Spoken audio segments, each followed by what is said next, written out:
মনিটরটাকে বড় করতে চাইলে এইভাবে টাইনা ধরে আমি বড় করতে পারবো, এইভাবে বড় হয়ে গেছে, অনেকখানি বড়। আর যদি মনে হয় যে না আমি কমফোর্টেবল একদম ছোট একটা মনিটরে, তাহলে আমি ছোট করে জাস্ট এটাকে সামনে এনে কাজ করতে পারি।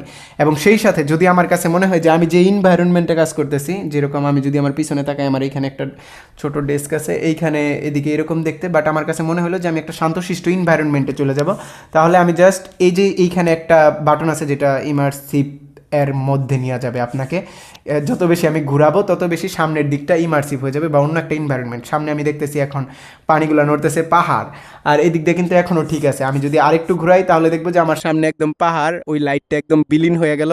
আর এদিকে আমার ম্যাকবুকটা এখনও আছে, আমি চাইলে এইভাবে কাজ করতে পারতেছি।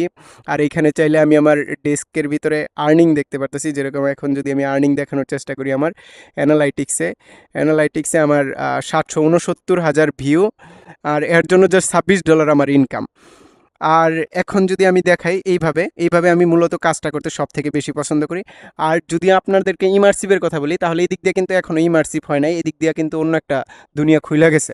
বাট আমি যদি পুরাটা ঘুরাই তাহলে এই দিক দিয়েও খুলে যাবে এবং সব নাই হয়ে গিয়ে এখন একটা অন্য ইনভায়রনমেন্টে আমাকে নিয়ে চলে গেছে। এই ইনভায়রনমেন্টেই মাঝে মাঝে বৃষ্টি হয়, যেটা একদম মনে হয় যে রিয়েলিস্টিক ফিল। আর সামনের পানিগুলো নড়ার কারণে